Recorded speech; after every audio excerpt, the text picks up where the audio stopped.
নমস্কার বন্ধুরা, আমি ঝুমা। আমার চ্যানেলে সবাইকে স্বাগতম। Happy new year. নতুন বছরে সবাই ভালো থাকবেন, আনন্দে দিন কাটাবেন আর আমার সাথে থাকবেন। আমি প্রতিদিনের মতন আজকেরও আরও একটা রেসিপি নিয়ে এসেছি আপনাদের সামনে, চিকেন ফ্রাই। তো চিকেন ফ্রাই আমি কিভাবে বানাবো আপনাদেরকে শেয়ার করছি। আপনারা ভিডিওটি দেখবেন, দেখে ভালো লাগলে একটা লাইক, শেয়ার, কমেন্ট করতে ভুলবেন না। প্রথমেই আমি এখানে 300 গ্রাম চিকেন নিয়েছি, সলিড পিস নিয়েছি। একটু নুন মাখিয়ে রেখেছিলাম, জলটা ঝরে গেছে। আমি একটা প্লেটে নিয়ে নিয়েছি কাঁচা লঙ্কা, আদা বাটা, রসুন বাটা, পরিমাণ মতো নুন, অল্প হলুদ, গুঁড়ো লঙ্কা, হাফ চামচ কর্নফ্লাওয়ার, হাফ চামচ ময়দা আর 1 চামচ ভিনিগার, আর কেওড়া জল দিয়েছি হাফ চামচ, গোলমরিচ হাফ চামচ দিয়ে ভালো করে আমি মেখে নেব। সুন্দর করে মাখাবো যাতে গার মধ্যে, দেখুন চিকেনটা আমি এইভাবে পাতলা করে করে কেটেছি, বড় বড় পিস করে।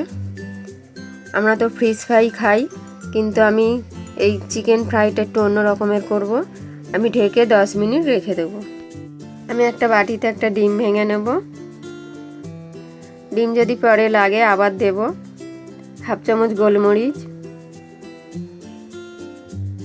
হাফ চামচ কর্নফ্লেক্স দিয়েছি, পরিমাণ মতো নুন দিয়ে ভালো করে আমি ফেটিয়ে নেব। চামচ দিয়ে কিন্তু খুব ভালো করে নাড়াতে হবে, ডেলা না যেন থাকে।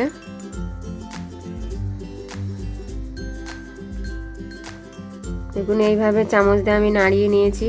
আমি আরও একটা ডিম দেবো, একটা ডিম কম মনে হচ্ছিল। আবার যা যা দিয়েছি আমি অল্প অল্প করে দেব, দিয়ে আবার ভালো করে আমি ফাটিয়ে নেব। এখানে পাউরুটি টোস্ট করে আমি গুঁড়ো করে নিয়েছি। আমি চিকেনটা যে মশলা মাখিয়ে রেখেছিলাম গোলাটার মধ্যে আমি চোবাবো, চুবিয়ে আমি কোট করে নেবো একবার। পাউরুটি যে গুঁড়োটা করেছিলাম গুঁড়োটার মধ্যে দিয়ে হাত দিয়ে আমি ভালো করে গুঁড়োটা মাখিয়ে নেব। আমি দুবার কোট করব, আরও একবার চুবিয়ে নেব ডিমের গোলাতে। আবার আমি দেব। আপনারা বিস্কুট চাইলে গুঁড়ো করে নিয়ে করতে পারেন।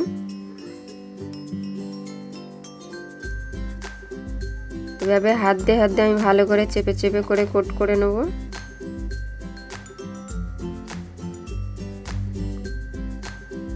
হয়ে গেছে আমার কোট। আমি হাত দিয়ে একটু শেপ করে নেব।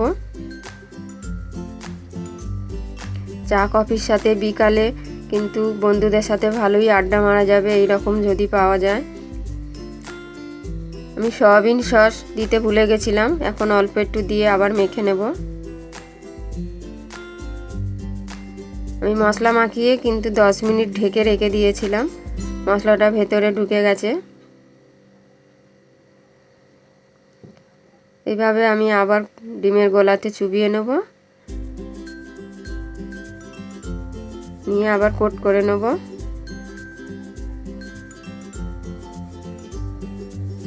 আমি এইভাবে এই প্রথম করেছি, কিন্তু অসাধারণ খেতে হয়েছে। আপনারাও এইভাবে বাড়িতে বানিয়ে খেয়ে দেখুন, আশা করি আপনাদের ভালো লাগবে। আমি আবার গোলাতে চুবিয়ে নেব, নিয়ে আবার আরেকবার কোট করে নেব।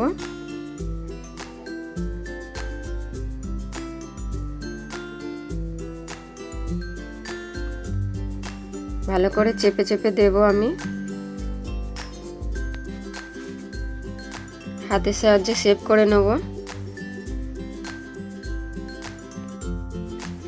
গ্যাস অন করে কড়াই বসিয়েছি। কড়াতে আমি পরিমাণ মতন ভাজার জন্য আমি তেল দেবো। তেলটা কিন্তু বেশি লাগবে একটু। এটা গরম হচ্ছে, আমি সব কোট করে নিয়েছি দেখুন এইভাবে। তেলটা যখন ভালো মতন গরম হয়ে যাবে গ্যাসটা আমি কমিয়ে দেবো। দিয়ে একটা একটা করে আমি তুলে দেবো। তেলটা আমার খুব বেশি গরম হয়ে গেছে। আরও একটা দেব, আমি একটা তুলে নিয়েছি। গ্যাসটা আমার যখন গরম হয়ে যাবে মিডিয়াম করে দেবো, কিন্তু খুব বেশি জোরে থাকলে পুড়ে যাবে। মিডিয়াম আছে ভালো করে লাল করে ভেজে নিতে হবে।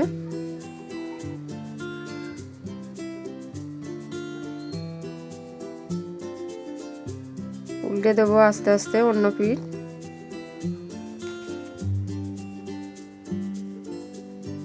এইভাবে লাল করে ভেজে নেবো আমি যে দুটো দিয়েছিলাম ভাজা হয়ে গেছে, আমি তুলে নেব।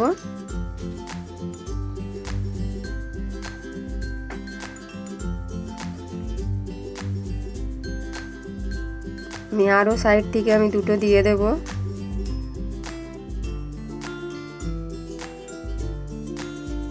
দুটো দুটো করেই ভাজবেন, বেশি দেবেন না, তাহলে ভেঙে যেতে পারে। খেতে কিন্তু খুবই অসাধারণ হয়েছে, আপনারা বাড়িতে বানান আর বাড়ির সবাইকে খাওয়ান, দেখবেন খুবই ভালো বলবে। আপনাদেরও আশা করি আপনাদেরও ভালো লাগবে। আর প্রথম থেকে শেষ অবধি ভিডিওটি দেখার জন্য অনেক অনেক ধন্যবাদ বন্ধুরা।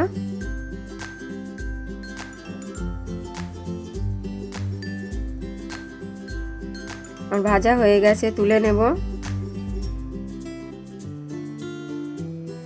আমার এই রেসিপিটি যদি ভালো লাগে বন্ধুরা, একটা লাইক শেয়ার কমেন্ট করতে ভুলবেন না। আমি একটা প্লেটে তুলে নেব। আমার সব ভাজা হয়ে গেছে।